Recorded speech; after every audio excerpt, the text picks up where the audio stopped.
So all I do is I let them crawl into the cage, and I just kind of push my hand close. And you hear that? That's the stomach.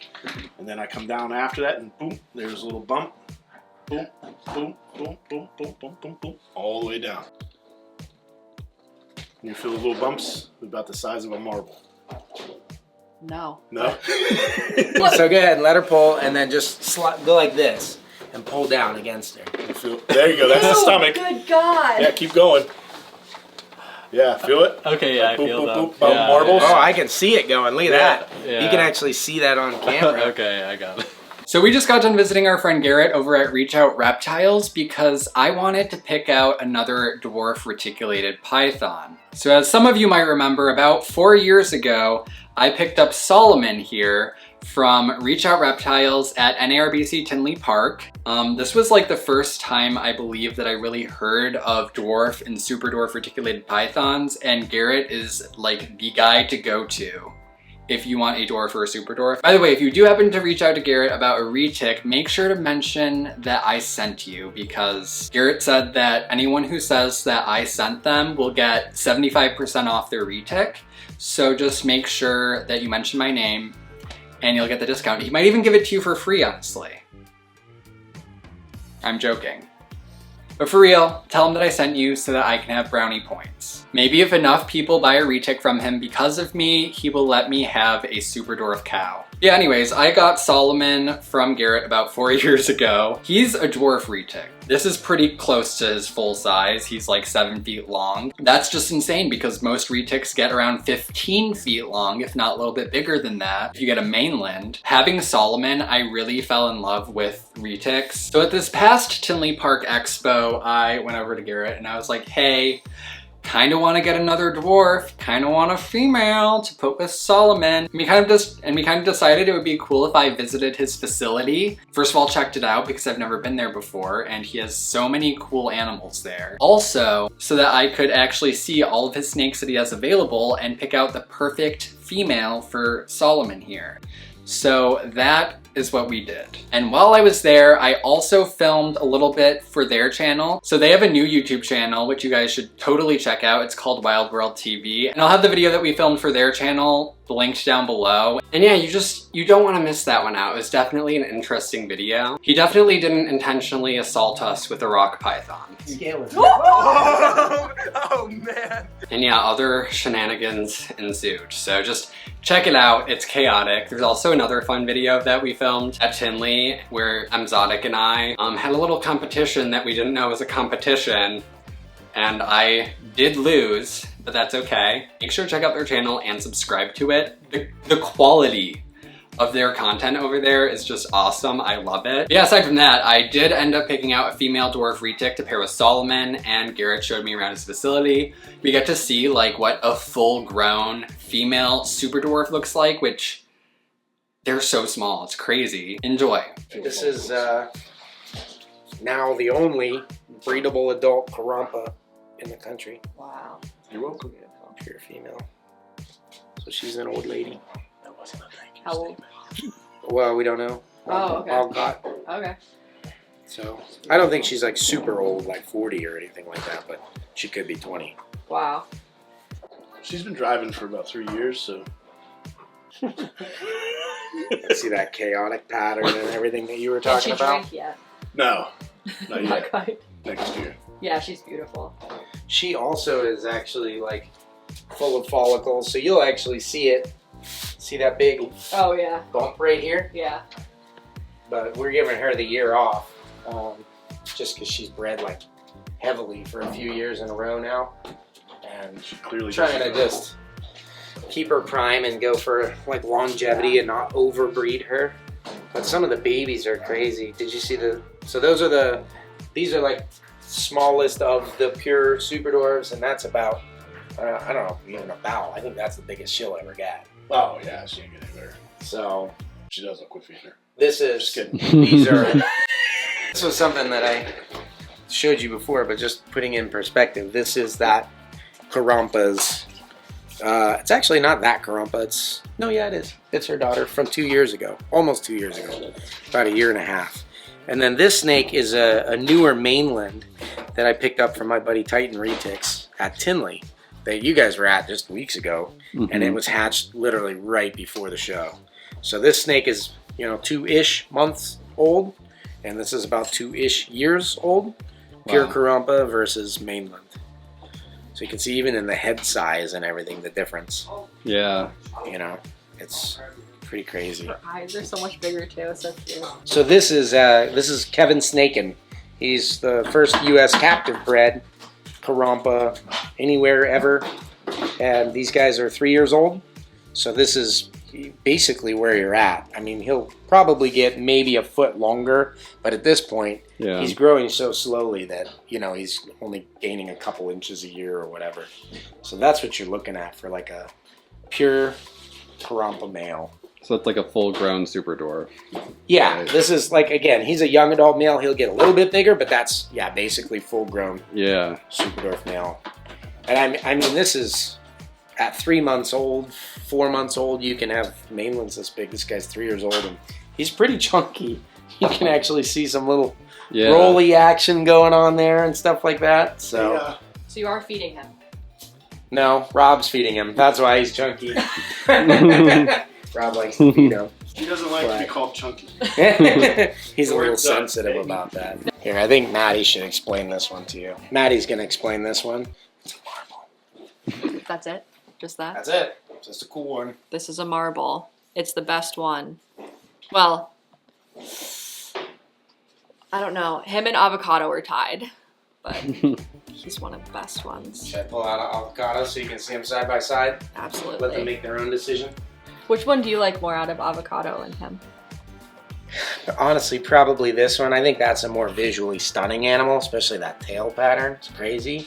But just knowing the, you know, this is kind of like a passion project and has a long history and hopefully future.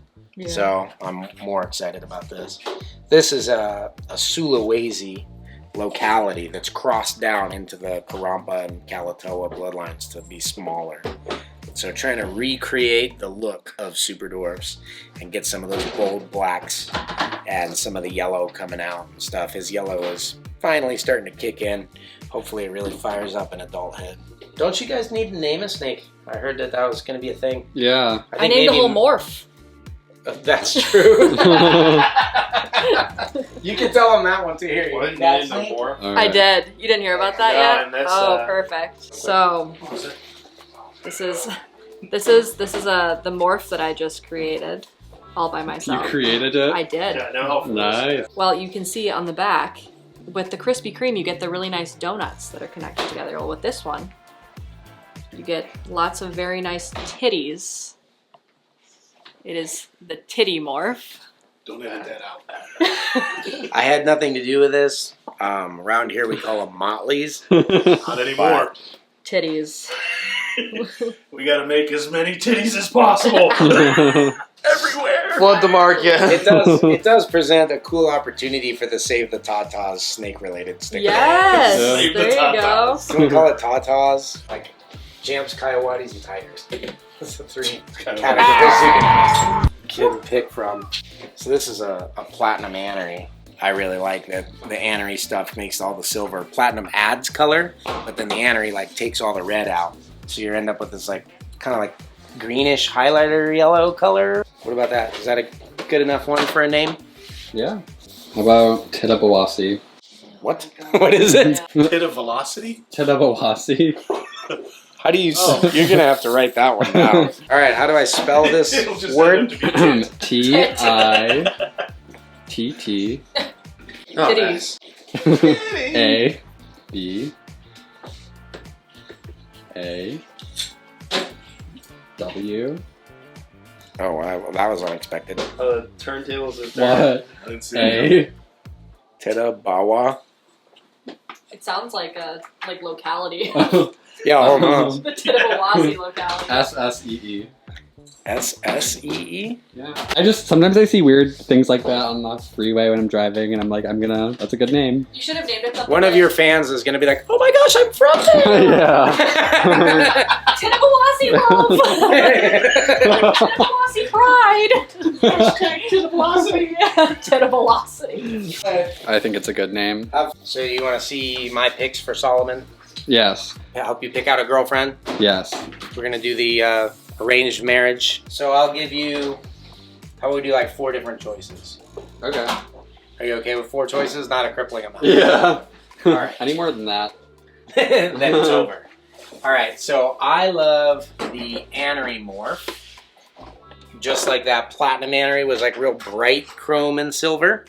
This one here is a Motley, otherwise known as the titty morph. This one not with as nice a titties as the other one, but awesome, like deep dark chrome color, and you can see really how green. And as these are like carpet pythons, so they actually intensify their colors as they grow. Okay. Versus like ball pythons kind of brown out, or boas. Yeah. So this would be a 75% super dwarf. She's a little bit older too. Yeah. She's almost a year old. 75% super dwarf Anery Motley. Okay, so mine is 25? 25% super dwarf, and 25% dwarf. So like if I put them together, what would that make? Like a 50% super dwarfs, which is kind of like that minimum standard for calling something a super dwarf. Okay. But you'd have done it the right way too, using a nice high percentage female, Yeah. and then bring all his good looks into the equation. Okay. Make super motleys. Yeah. Right? Super motley tigers. Those are all fun snakes. Yeah. So the Anarian albino is a big deal too, because he has some potential lurking hidden genetics. He could be head albino and or head Anary. Mhm. So given the right snake, you could actually make snows. So similar one to that, but kind of on the other end of the spectrum, we have this girl. Oh man, I'll have to get you the percentages on these because she's all over the place. So she's technically a dwarf, and she has Jampea and Calatoa in her. And then she also has, what you don't see as often, is the Slayer locality. Those are the ones that bring in like tons of yellow and orange. Mhm. So you can see she has this like tequila sunrise, especially right under those wide white areas. It's got that like reddish orange going. So this is going to be a really pretty snake. She's also 100% head Anery. And this is a dwarf, so this would make more albinos. You still get the super motley tiger look. If he proves out head albino and you make albino super motleys, that's a solid white snake with pink eyes, which would be Yeah. super cool to hit. Yeah, for And sure. look totally different from dad. You know what I Yeah. mean? That's crazy. So yeah, so that would be pretty cool. And I think, honestly, I think you have a pretty good chance of hitting that. Just to throw something crazy at you, these are kind of fun. Oh, she's deep in blue. Oh, all right, here. Let me show you the male, because this one looks, look how gross that snake looks. Disgusting. Trash. Yes, garbage. Throw her away. You're into the black and white stuff and the cow project in particular. Yeah. So this is one of the first super dwarf super phantoms. So it's a blue eye Lucy, which is new for super dwarf retics. You can see the eyes there. They have that beautiful blue iris and the red pupil. And as babies, you can actually see some of the pattern. Like see the, there's like little bits of like clear on white pattern. Yeah. But as they grow, it just gets like more and more intense, just solid, clean, pure white. I mean, that's pretty stinking white already. Yeah. I love the head on those. So this is pretty cool. It would make Phantom Motley Tigers. They have a funky pattern. They're like halftone, and it would also allow you to kind of get in towards the cow project. And these are only $10,000. Oh, sweet. Yeah, so real bargain for you there, buddy. But I bet your viewers would like to see that one grow up. Hard to beat a blue eye Lucy. Yeah. Especially on a snake that gets bigger. Beautiful. Yeah. Even super dwarves are still, like, they're small for retics, but still pretty big snake. Yeah. So to have a 9-foot blue eye Lucy would be pretty crazy, I think. Yeah. Especially, it actually has personality. No. Unlike ball pythons, I didn't say it. So this is also in the cow project. So to make cows, you have to have the phantom gene and the orange ghost stripe gene. This is a head orange ghost stripe, but I mean, this particular animal is probably the best head orange ghost stripe that I've ever made. Blows even the siblings away. Here, hold her for a second. Yeah, that looks beautiful. Yeah. This is one of her siblings, just so that you can see, like, not every snake is created the same. This is actually a really nice head orange ghost stripe, but that one just has like thicker blacks, brighter yellows. Look at the almost like Bengal tiger markings going down the neck. Yeah, it's much whereas more this like is more like a contrasty. bronze all the way across. Even the head color is really different. And again, as babies, they don't show nearly as much as they're going to show as adults, so that sucker's going to take off. Yeah. Now, out of all of them, that's probably the worst option, honestly, to breed the Solomon. Yeah. Because you're going to make Motley Tiger stuff that's Poss Head Orange Ghost Stripe. We do have Annery running in this line, so you might luck out and get an Annery. But honestly, that snake would be more for like if you wanted to just have a female that you could breed and produce cows with in the future. Yeah. So, a little bit of a sideline, but just to throw another option out there for you. Yeah. I do think she's like a stunning example of what she's supposed to be. The visual orange ghost stripes are very rare in Super Dwarf, and they look like this. They're like hypoed out, you know, almost like a sunset ball python, I guess. Where none of the blacks are true blacks or anything. Yeah. And when you breed this to that solid white blue-eye Lucy, that's how you get a cow retic. What do you guys think? All right. That one. This one. Maddie says this one. Maddie Still my likes this favorite. one. Yeah. Yeah. What's its name? Titicaca? Could be. Yes. That's her name. Write it down.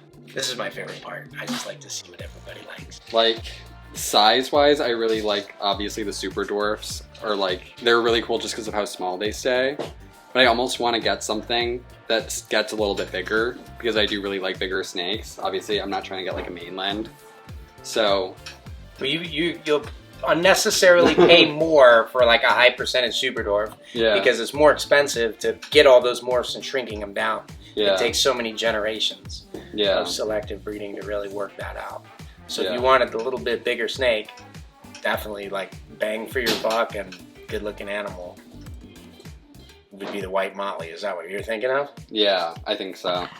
So especially, like I said, she does have a little bit of Calatoa in her, but it's more Slayer and Jamp, so you're looking at like 11 to 13 foot snake with this one. So that's a pretty good size. Now 13 foot retic is also still a lot smaller than for even retic, like a it's 10 small. foot boa. Yeah. It was smaller than that. Yeah. But because they're a long lean snake, but that's a lot of snake. Yeah.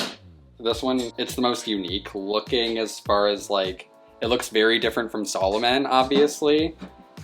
And just all the possibilities as far as what could come out of it. Like, I really want to know what Solomon has in him as far as the hats, you know? She'll prove all of it out too, because she's 100% head annery and she's a visual albino. Yeah. So even if he didn't prove out, but you wanted to breed further in the future, you could be making snow stuff. Yeah. So That would be awesome. I think we've made a decision.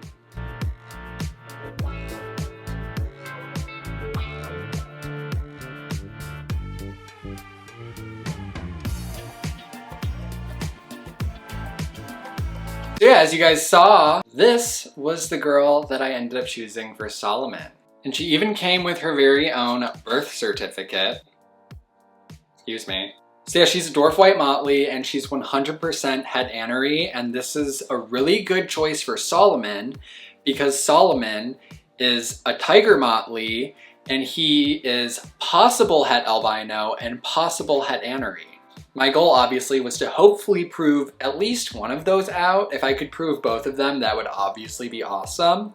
And then because Solomon and her are obviously both dwarfs, I'm gonna make more dwarfs. As far as her locality, she is 12.5% Calatoa, 12.5% Jampea, and 25% Slayer. The real kicker is, she's trying to go inside my mouth. Her birthday is the 4th of July. She shares the birthday with America. So yeah, once again, huge thanks to Garrett over at Reach Out Reptiles. He's obviously the guy to go to if you want a dwarf or a super dwarf retic. And don't forget to tell him that I sent you. And also, once again, make sure to check out the video we filmed together over on their channel, Wild World TV, and I'm gonna link that down below. And make sure to subscribe to them as well. Thank you guys so much for watching, and I will see you in the next one.